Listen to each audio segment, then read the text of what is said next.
زندگی دې شوه په لار د مینې وبرسې تر خپل یار د مینې وبرسې تر خپل یار د مینې چې زندگی دې شوه په لار د مینې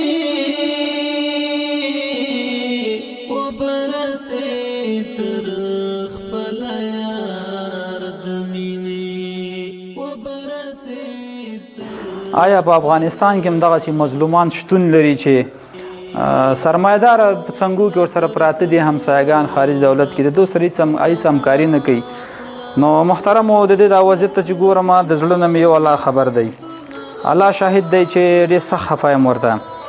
او د دغسې مظلوم افغانانو سره کومک پکار دی ستاسو مالونه چې دي الله رب العزت درکړي دي خو ستاسو په خپلو مالونو باندې الله تعالی ازمایي چې آیا داسې انسانان هم موجود په دنیا کې لري چې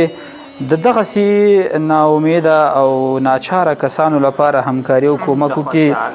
او تاسو نه به الله خوشحاله شي د دغسې د خوشحالۍ جړه راځي والد ته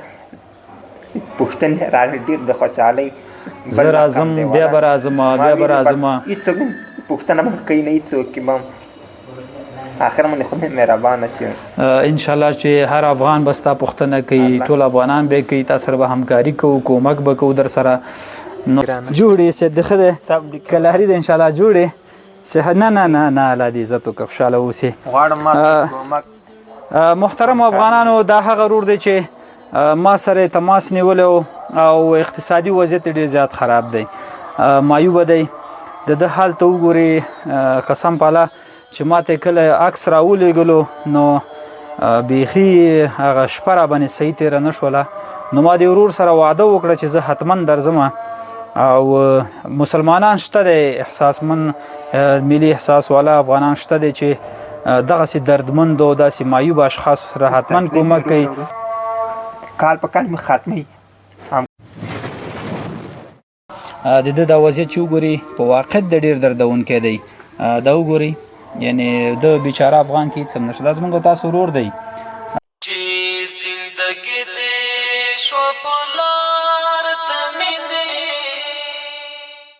دواګانې به ورته قرآن شریف کې کوم ختمونو کې به ورته کوم او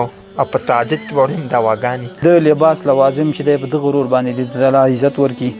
نو انشاءالله حتما به تا سره چې دی موږ همکاري کوو اوس به فلحال یو څو روپۍ درکړم درته نو دا به داسې وکړي چې یو شی ځان ته به راوغواړې او ځان ته میوه چې پرې واخله صحیح دی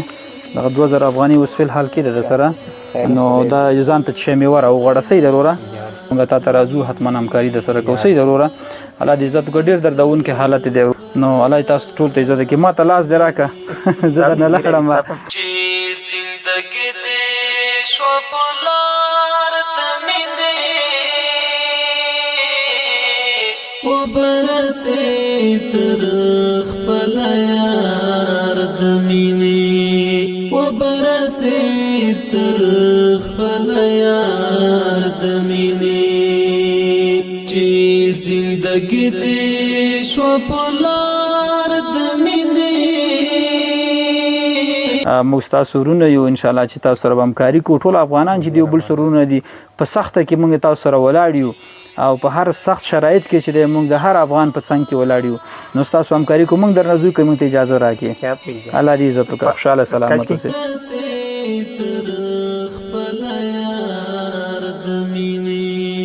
وبرسې